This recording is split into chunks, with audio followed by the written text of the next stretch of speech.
Hello, world and universe. This is a Trevor Donald experience. Manifest your truth. And I got a new episode coming out talking about the Supreme Court abolishing affirmative action.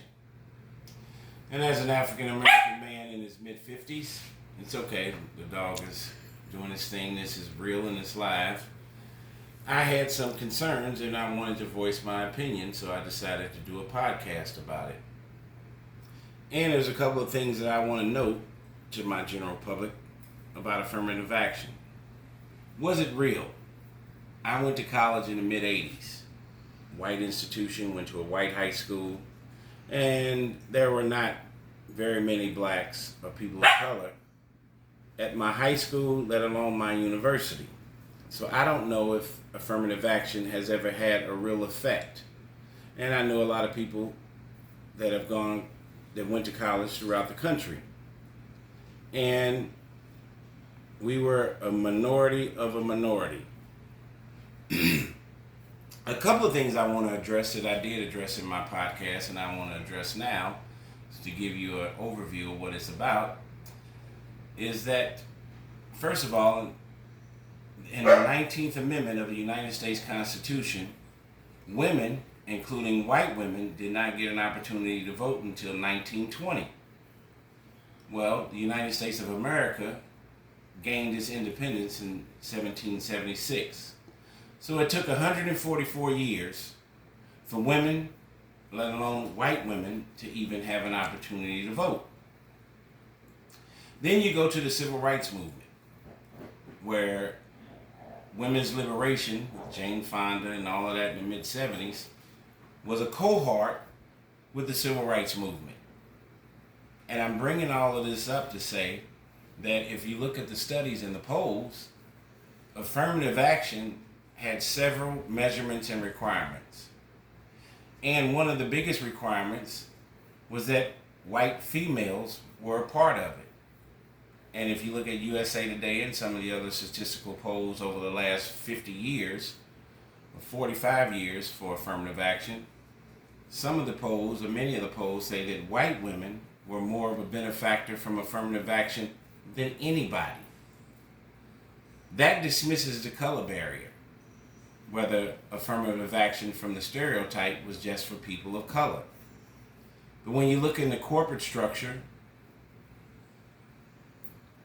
the economic structure, there have not been many black people that have taken anybody's job. We've always been in the 1% tile of everything that's going on.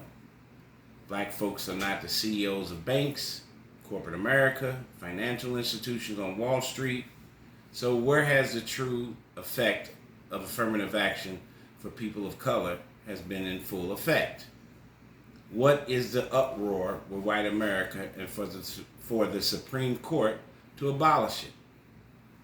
And one of the main proponents of the Supreme Court who abolished it was Supreme Court Justice Clarence Thomas, who was a benefactor of affirmative action, going to Holy Cross, who had very few blacks there at this time, just look it up, and then on the Yale Law School, who had even fewer. Minority representation in universities and in the corporate structure has always been a very minuscule number. There has not been a huge bump. Minorities have not taken away jobs from anybody else. But nobody talks about nepotism, who do you know, white wealth, white male patriarchal system, and even with the situation with Trump and taking over the Capitol. Who are you getting your country back from? Who are you mad at? There are very few black congressmen, congresswomen, senators. That whole Capitol riot was about taking your country back from your own people,